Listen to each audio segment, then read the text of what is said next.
So what you can see there is spare parts from my quail egg incubator, and in this episode we're going to talk about snatching victory from the jaws of defeat.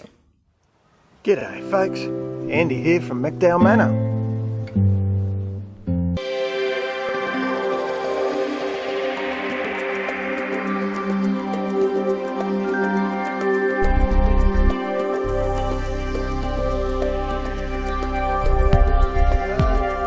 The old incubator shat itself. Had to happen. I noticed it couldn't heat past about 28 degrees, which was a bit of a drama because I had a heap of eggs in there. So I hurriedly ordered a new incubator that would be delivered within 3 days, and I'll give you a look at that. So there's the book, the manual. Yes, it's a HDD brand, the big known brand in incubators. Not.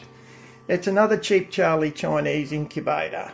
Now you might say, Andy, you just lost a cheap Charlie Chinese incubator. Why would you get another one? Well, even though you don't know the brand, this is a branded one. It was actually cheaper than my last one, but I have kept the foam packaging because I know that does help the incubator stay warm. It's almost identical, except the controls are slightly different. Now, as soon as I switched it on, I noticed a few things.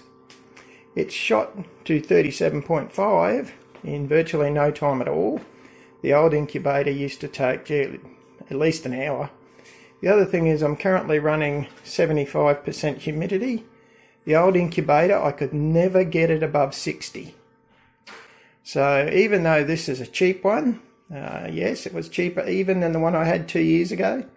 I worked out the one I had 2 years ago more than doubly paid for itself when I sold the quail chicks back to the shop. So I can't complain. And I'm anticipating this one will do even better. Now what's good about this one is, yeah, it's got all the same features, so it rocks the eggs, and in fact the parts, that's why I kept a lot of those parts. They fit perfectly. Which means I'll have a few spare bits if something does go wrong. But this works so much better, and I'm anticipating that I will in fact have it paid off within 1 year. I'm also anticipating that my hatch rate will be remarkably better because the temperature and the humidity are just so much more stable. I can't believe it. Alright, so there you go. Whilst initially I was traumatised, and I probably have lost most of the eggs that are in this hatch, you know, when I didn't have an incubator that would warm, I'm actually very positive about it now, and I reckon this is going to be the way to go, and I'm hoping to prove that to you all by more successful hatches after this one. Throw in a little bit of bonus footage. I went to the beach this afternoon and found some cuttlefish on the beach, cuttlefish skeletons. You can see they love it. So within a very short period of time, what will happen is there'll be just the thinnest skin left on each of those cuttlefish where they've picked it clean.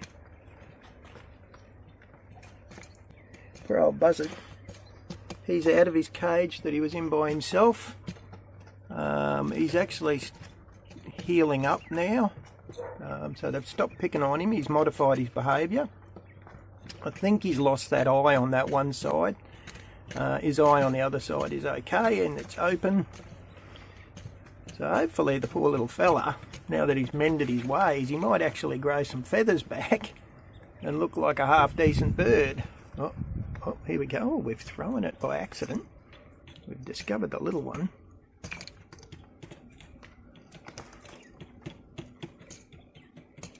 So cuttlefish and sand, they love them. Cuttlefish give them a lot of calcium, and the sand scraps tend to, I got more sand too today, tend to sit in their crop and help them to digest the food. It's certainly easy to pick who's a girl and who's a boy just by looking at feather damage. They're girls. And the ones without feather damage, except for Buzzard, are the girls. See if Buzzard will put his head up. Oh, did you see? There's one eye's open there. Oh, there you can see it. There you go.